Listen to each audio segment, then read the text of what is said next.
Use it or lose it. It is said that cameras and lenses are tools, and that they are. However, my tools, my actual tools, lay dormant most of the year because, well, I'm not a carpenter. They're just there when I need them. But when I introduce myself to people, I say, hello, my name is Ryan Root. I am a photographer. And when I say that, it should be expected that my tools, my camera tools, ought to be used with more of a minimum frequency. Otherwise, what? Otherwise, why own them?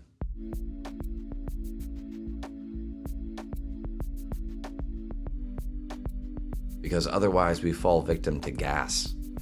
Not the gas that's cured with Beano, but gear acquisition syndrome, as the internet likes to call it. And I'm not talking about bits and bobs, connectors, cables, filters, things like that. The things that really hurt the wallet. So these items that we have laying around that we don't use as much as we feel we should, what do we do about them? I've got 3 things that you can try before letting go of your gear. 1, involve your gear in other people's projects. My friend Ryan, he bought a DJI Mavic Classic 3 drone thinking that he would use the shit out of it. But he let almost 2 whole years go by without even touching the damn thing. He had this amazing piece of tech with no real application in which to use it. I think he bought it thinking that the reasons for buying it would somehow arrive after the fact. So he was left with 2 options eventually.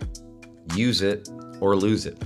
So what did he do? He ended up volunteering use of his item to help his friends in their creative projects. The first time he did that, he did this urban decay video for his friend. His friend likes to go around on YouTube, urban decay scenes. The topic was really of no interest to Ryan, but because of doing that, it helped spark this creative thought. He found himself enjoying the process, even though the subject matter wasn't his cup of tea. Sometimes doing things for selfless reasons helps breathe life into the things that are in front of us. And in this case, it was his drone.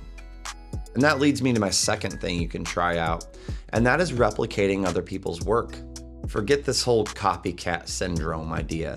I think mimicking other people's work helps sharpen your creative eye.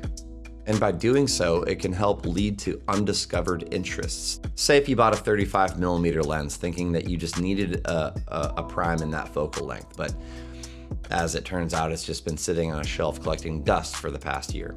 I recommend following a YouTube account that breaks down compositions per millimeter. Find a YouTuber who photographs at 35mm that you admire. Screenshot their work, save it to your phone. Head out and try and mimic that work. I do this all the time.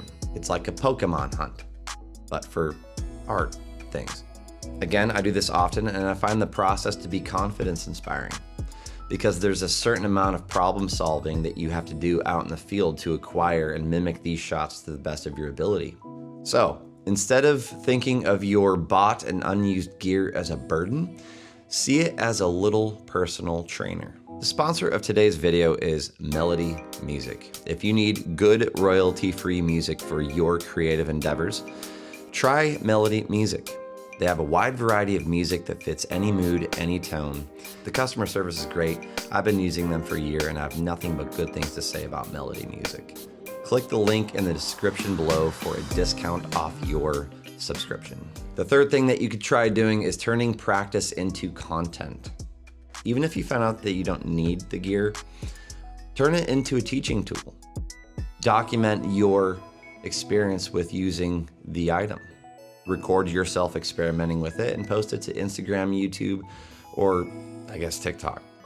Teaching others how to use a piece of gear gives that piece of gear purpose. After all, photography and videography is an art form shared by millions worldwide. And people love teaming together to get those things all figured out. Hell, that's why you're here right now, watching me, trying to get this whole thing figured out. So maybe return the favor. And if all else fails, sell it and reinvest intentionally. I have to have a solid reason why before I set out to buy a new piece of gear. If it's just flashy and looks and sounds cool, that's just not good enough for me anymore. Because it's no longer a tinfoil hat conversation topic to say our phones are listening to us. And we are constantly inundated with items that our phones have educated reasons to believe that we think that we need. And if you do have to part ways with a piece of gear, don't see it as losing. See it as freeing up your budget. Freeing up your budget for something that calls to you more on a deeper level. Maybe that $700 lens can afford you a plane ticket to shoot somewhere that interests you. Or maybe a lighting setup that you need for your YouTube videos. Or like bills and stuff. There's bills too.